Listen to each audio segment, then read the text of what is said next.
más bajos, tarifas más grandes. Carlos Heller, ¿cómo se traduce esto? Buenas noches. Y se traduce eso, tiene una palabra que lo resume, se llama ajuste. El presidente que pasó de la revolución de la alegría a la psicología del optimismo, sí. Que sería un poco un patrón de cómo ha ido evolucionando la cuestión, ha dicho claramente la semana pasada, esto no es un problema de nombres, esto no es un problema de nada, acá tenemos dos cuestiones. Ajustar el presupuesto y cumplir con el Fondo Monetario Internacional. Y eso es todo. Y ahí se sintetiza todo, sí, digamos, ¿no? Que eso es todo. Y como decía Agustín, efectivamente, todo eso después se refleja en dónde. Porque cuando uno dice ajuste, ajuste es una palabra, claro, pero ajuste es esencialmente que, como se está aplicando en la Argentina, la devaluación produce un cambio relativo de los precios. Hay cosas que evolucionan como la inflación y hay cosas que como el dólar, claro, y hay cosas que van muy por detrás. Normalmente, ¿qué va por detrás? Él lo mostraba, los gastos de salud, los gastos de educación, claro, los gastos de ciencia y tecnología, y el salario, obviamente, los subsidios y los salarios, que son el gran perdedor en todos estos procesos de ajuste y que en definitiva no tendría que sorprendernos porque el gobierno de Macri, cuando asumió, dijo dos cosas: tenemos que reinsertarnos en el mundo, y nos llevó de cabeza al Fondo Monetario Internacional y al modelo del ajuste. Y tenemos que ser competitivos, para lo cual necesitamos que los salarios se alineen con costos internacionales. La gran devaluación está permitiendo que, por ejemplo, la Argentina, que en el 2015 tenía el salario más alto de América Latina, hoy haya quedado sexta en ese ranking. Es decir, el salario se deteriora. Macri cumple. La pregunta sería, ¿Macri cumple con quién? Yo te traje ahí un grafiquito. Ahí está. Evolución de los salarios registrados del sector privado, claro, en dólares corrientes por mes. Vos fijate que yo lo tengo acá en papel. Sí. Aquí tenés a dónde estamos actualmente. Tomando base el año 96, base 1000, el salario en términos reales hoy es de 786. Acá estamos, ¿eh? Claro. Ahora, fíjate el recorrido. Sí. Más o menos se mantiene estable hasta la crisis del 2002. Ahí tenés una profunda caída. Acá. Eso es 2001-2002. Acá hay una caída. Ahí se cayó el salario, se fue al diablo. ¿Ves? Ahí, sí. Y a partir del 2003, el salario recupera, hasta el 2015. Así es, la mayor recuperación. Al nivel más alto, la herencia. Ahí, la herencia, septiembre de 2015. Exacto, ahí tenés otro factor de la herencia que dejó el gobierno anterior. Y a partir de ahí empieza un proceso con altibajos que fuerte caída y después que recuperación. Tiene el año electoral, que tiene el año electoral 2017. Donde recomponen un poquito y luego la caída en picada, que es este ajuste que estamos viviendo en estos momentos en el año 2018, donde tenés que pensar que si trazaras una línea, te vas a ir seguramente a los salarios del año 96, 97, una cosa por el estilo. Claro, que estamos acá otra vez. Claro, exactamente. Por debajo de los 1000. Sí, sí, acá sí. 786, claro. septiembre de 2018. Ahí tenés el resultado de las políticas de ajuste. ¿Quiénes pagan el pato? ¿Quiénes pagan las consecuencias? Los de siempre. Sí, desde luego.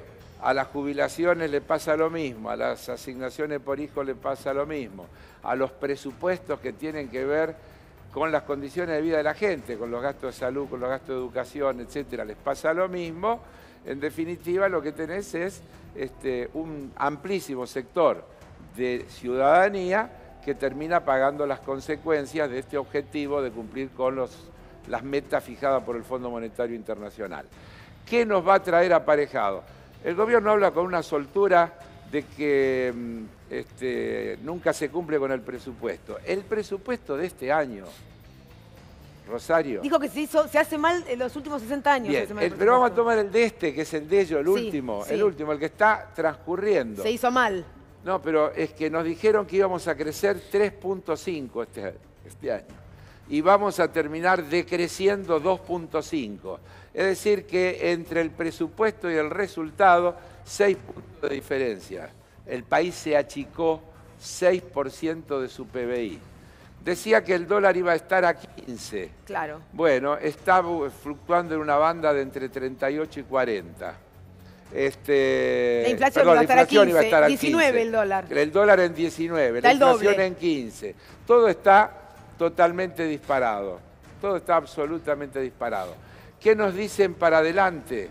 Bueno, que este año vamos a tener decrecimiento y el año que viene, optimista, lo escuché al ministro de Economía hace un rato, que vamos a empatar. Es decir, que no va a haber ni siquiera crecimiento en el año electoral, porque el ajuste es tan violento, es tan brutal, que la economía se va a mantener en un nivel estacionado. Inflación del 23 y 42. 42 este año y 25, 26 el año que viene. Es lo que están calculando ellos. Para bajar 42, del 42 al 25, la frenada que tienen que pegar es equivalente a la de alguien que va a 150 kilómetros por hora, frena de golpe. Tenés un gran riesgo de estrellarte contra el parabrisas. Sí.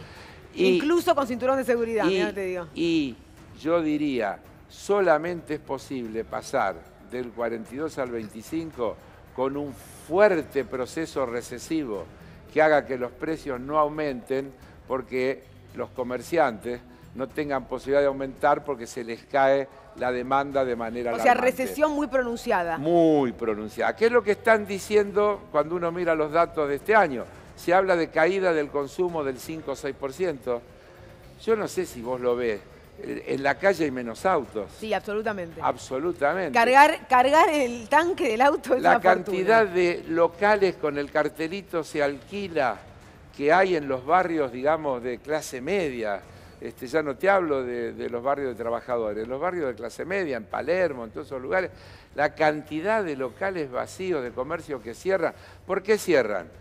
Porque las tarifas de los servicios públicos se han convertido en un gasto que no pueden soportar, sumado al incremento de los alquileres y a la caída de la demanda, convierte a esos negocios en inviables. Y entonces todas esas pymes, toda esa clase media, baja un escalón, claro, tiene que restringirse, tiene que dejar de ir a comer afuera. Es una cadena, es una cadena con una cadena de pago ya que con va muchos problemas. Empeorando todos los días. En el medio, mirá, hoy salen los diarios, dice la señora Lagarde, la guerra comercial entre Estados Unidos y China podría profundizar la crisis en la Argentina. Pero dice por ahí una frase que se las voy a leer textual. Si el presidente Macri incluye reformas serias en su plan, es una falta de respeto. Yo, la verdad que... Hasta ahora no son serias. Está con serias, comillas esto. Si el presidente Macri incluye reformas serias en su plan, entonces lo veremos. Evaluaremos el impacto en la situación macroeconómica de Argentina, determinaremos la sostenibilidad de la deuda y trabajaremos con ellos. Es muy preocupante. Primero, lo que está diciendo, no hay ningún acuerdo. Por ahora no. Si hay propuestas serias, lo evaluaremos y veremos, y en ese caso trabajaremos con ellos. ¿Se lo habrán dicho a los gobernadores esto hoy?